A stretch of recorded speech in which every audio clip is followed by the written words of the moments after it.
नमस्कार दोस्तों, पिछले कुछ दिनों में असम में ऐसा घटित हुआ है जिसकी वजह से असम का जो बोडोलैंड क्षेत्र है और वहां के जो बोडो समुदाय की भाषा है बोडो भाषा, उसको लेकर असम में काफी विवाद देखने को मिला है। और साथ ही काफी लंबे समय से अलग बोडोलैंड राज्य की मांग कर रहे बोडो संगठनों ने फिर से एक बार धमकी दे दी है कि हम अलग राज्य की मांग को फिर से तेज करेंगे।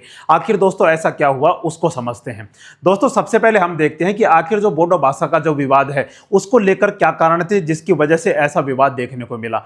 क्योंकि दोस्तों अभी क्या हुआ था कि असम विधानसभा का जो प्रतीक चिन्ह है, जो पहले ये हुआ करता था, इसमें 3 भाषाएं हैं।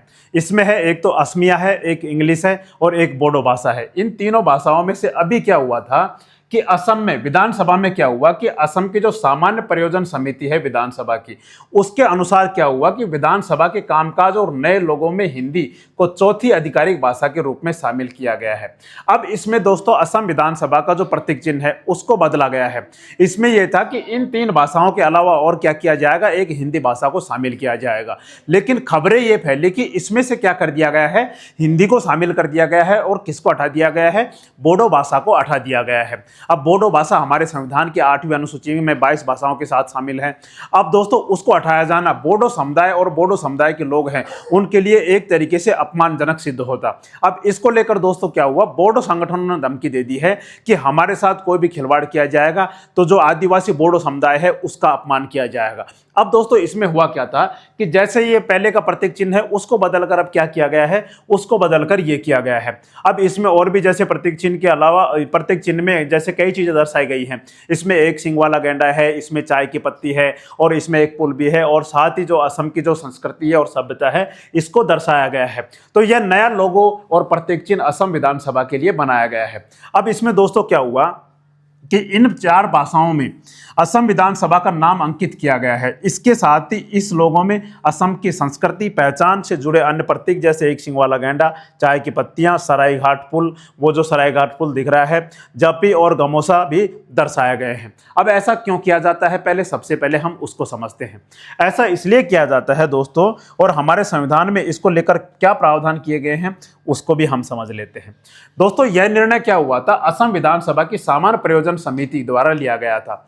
सामान्य प्रयोजन समिति विधानसभा के अध्यक्ष के अधीन कार्य करती है और सदन के कामकाज और प्रशासन से संबंधित मामलों पर सलाह देती है, इसका यह काम है। अब दोस्तों क्या हुआ कि विधानसभा के लोगों में अब असमिया, अंग्रेजी, बोडो और हिंदी भी शामिल होगी, जिसकी वजह से क्या हुआ, अब इसमें 4 भाषाएं आ गई हैं।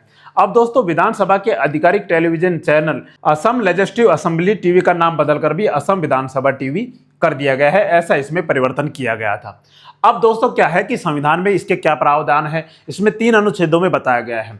अनुच्छेद 210 कहता है कि यह जो प्रावधान है, राज्य विधानमंडल का कामकाज सदन के नियमों के अधीन रहते हुए 2 भाषाओं में किया जा सकता है। एक तो है हिंदी और दूसरी है अंग्रेजी। इसमें क्या किया जा सकता है, सदन का काम संचालित किया जा सकता है। लेकिन इसमें एक और प्रावधान किया गया है अनुच्छेद 345 के तहत।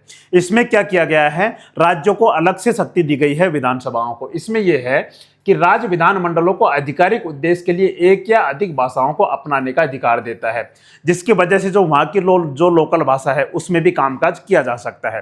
जिसकी वजह से असम में क्या किया गया था, बोडो समुदाय है तो उसके लिए बोडो भाषा रखी गई थी और असमिया लोगों के लिए असम के जो लोग हैं उनके लिए असमिया रखी गई थी, और इन दोनों के अलावा कोई भी इंग्लिश बोलता है तो उसके लिए इंग्लिश भी रखी गई थी। तो तीनों भाषाओं में असम विधानसभा का कामकाज किया जा सकता था। अब इसमें बदलाव करके हिंदी को और जोड़ा गया है। अब हिंदी को लेकर क्या प्रावधान है, अनुच्छेद 351 कहता है कि केंद्र सरकार को अन्य भारतीय भाषाओं के माध्यम से हिंदी भाषा को समृद्ध करते हुए इसके विकास को बढ़ावा देने का निर्देश देता है कि अन्य भारतीय भाषाओं तो चलती रहेंगी, भाषाएं चलती रहेंगी, लेकिन हिंदी को भी क्या किया जाए, बढ़ावा दिया जाए, जिसकी वजह से अब असम विधानसभा में हिंदी को जोड़ा गया है। अब दोस्तों ऐसा करने का क्या महत्व है उसको हम समझते हैं। इसमें यह है कि यह निर्णय क्या है, बहुभाषी विधायी कार्यपालिका को बढ़ावा देता है, कार्यप्रणाली को बढ़ावा देता है, साथ ही सदस्यों के लिए व्यापक पहुंच सुनिश्चित करता है, जिसकी वजह से अभी हमने देखा कि असम विधानसभा में जो चरण बोरो हैं, जो बोडोलैंड क्षेत्र क्षेत्र के नेता है, उन्होंने क्या किया था, अपनी बोडो भाषा में उन्होंने शपथ ली थी। अब दोस्तों यह भारत की भाषाई विविधता और सहकारी संघवाद की नीति को दर्शाता है। राज्य सरकार ने स्पष्ट कर दिया है कि बोडो विधानसभा की आधिकारिक भाषा बनी रहेगी और स्वदेशी समुदायों के भाषाई अधिकारों की रक्षा के प्रति अपनी प्रतिबद्धता की पुष्टि की है। यह कदम विविधता में एकता के संवैधानिक सिद्धांत के अनुरूप है, जहां लोकतांत्रिक संस्थानों के भीतर कई भाषाएं सह-अस्तित्व में है। अब इसमें दोस्तों ये था कि जैसे ये लोगो चेंज करने की बात हुई थी, तो यह खबर फैली थी कि बोडो भाषा को हटा दिया गया है, जिसकी वजह से वहां के जो बोडो संगठन है उन्होंने क्या किया था, उन्होंने इसके खिलाफ उन्होंने नारेबाजी की और साथ ही वहां पर बोडोलैंड क्षेत्र में कोकराझार में प्रदर्शन करना भी स्टार्ट कर दिए थे। उसको हम समझते हैं। अभी क्या हुआ दोस्तों कि बोडो जो संगठन है, बोडो नेशनल स्टूडेंट यूनियन, उन्होंने क्या किया, यहाँ पर प्रदर्शन स्टार्ट किया और क्या कोकराझार में क्या किया था, और साथ ही आसपास के जो इलाके हैं जहाँ पर इन्होंने प्रदर्शन किया, वहाँ पर असमिया भाषा में जो भी साइन बोर्ड लगे हुए थे उनको क्या कर दिया, इन्होंने मिटाना स्टार्ट कर दिया और विरोध प्रदर्शन करना स्टार्ट कर दिया कि हम हमारे भाषा के साथ कभी अन्याय नहीं होने देंगे, हमारे साथ जो भेदभाव किया जाता है वो हम सहन नहीं करेंगे। और साथ ही इन्होंने धमकी भी दी कि हम फिर से क्या करेंगे, फिर से अलग बोडोलैंड राज्य की मांग को तेज करेंगे और असम का जो 50-50 का जो बोडोलैंड राज्य की मांग को लेकर जो इन्होंने संकल्प ले रखा है कि असम का 50-50 क्या होना चाहिए, डिवाइडेशन होना चाहिए, एक बोडोलैंड और दूसरा असम। अब इसमें दोस्तों क्या हुआ कि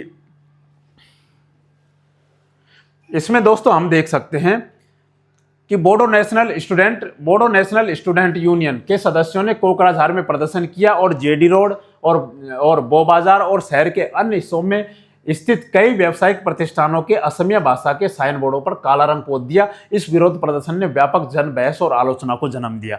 इसके बाद क्या हुआ, कोकराझार प्रेस क्लब में एक प्रेस कॉन्फ्रेंस को संबोधित करते हुए बोनसू, जो बोडो नेशनल स्टूडेंट यूनियन है, उसके जो अध्यक्ष हैं बंजीत मंजिल बसुमतारी ने इस कथित कदम को बोडो समुदाय के लिए एक साजिश करार दिया और कहा कि इसे कभी स्वीकार नहीं किया जाएगा। इसके बाद दोस्तों क्या हुआ, उन्होंने कहा कि बोडो संविधान द्वारा मान्यता प्राप्त भाषा है, 22 भाषाओं में शामिल है और संविधान की 8वीं अनुसूची में शामिल है। इसे कमजोर करने का कोई भी प्रयास असम के आदिवासी समुदायों का अपमान है। उन्होंने राज्य सरकार पर इस भाषा के प्रति भेदभावपूर्ण रवैया अपनाने का आरोप लगाया और कहा उन्होंने कि कथित भाषा विरोधी नीति ने बोनसू को अलग बोडोलैंड राज्य की मांग, अपनी लंबे समय से चली आ रही मांग को फिर से उठाने के लिए मजबूर कर दिया है। उन्होंने घोषणा की कि संगठन सोमवार से, किस दिन से दोस्तों, सोमवार से इन्होंने धमकी भी दे दी कि सोमवार से हम प्रदर्शन करेंगे और प्रदर्शन करने के साथ साथ क्या होगा, सोमवार से अपना राज्य आंदोलन, अलग राज्य आंदोलन फिर से शुरू करेगा और अपने पहले के असम के जो 50-50, 50-50 बांटो है अभियान की याद करेगा और दोबारा से विरोध प्रदर्शन करेगा, अलग बोडोलैंड राज्य की मांग करेगा। ऐसी धमकी भी इन्होंने दे दी है। उन्होंने दावा किया कि पिछली सरकारों द्वारा भी किए गए भाषाई भेदभाव के कारण मेघालय, अरुणाचल प्रदेश, मिजोरम और नागालैंड को क्या किया गया था, जैसे राज्यों को भाषा के आधार पर क्या किया गया था, उन राज्यों का निर्माण हुआ था। उन्होंने केंद्र से बोडो समुदाय को अलग राज्य का दर्जा देने का आग्रह किया और आरोप लगाया कि दशकों से उनके साथ भाषा आधारित भेदभाव किया जाता रहा है।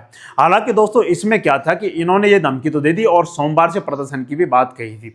फिर यह जब विवाद काफी बढ़ता हुआ, लगा कि ये विवाद काफी बढ़ सकता है, तो जो असम विधानसभा के जो अध्यक्ष हैं उन्होंने क्या किया है, उन्होंने दोस्तों क्या किया है, उन्होंने ये कहा है कि ऐसा कुछ भी नहीं है, जो असम की जो बोडो भाषा है उसको प्रतीक चिन्ह से नहीं हटाया गया है। असम विधानसभा अध्यक्ष रंजीत कुमार दास ने बाद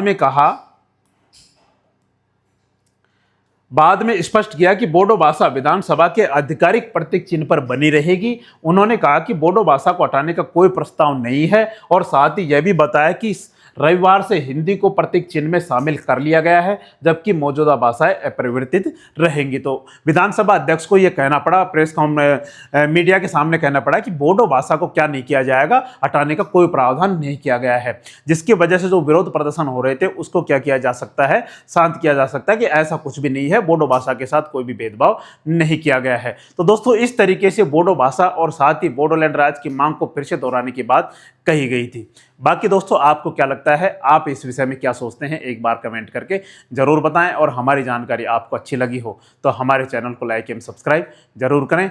जय हिंद, जय भारत।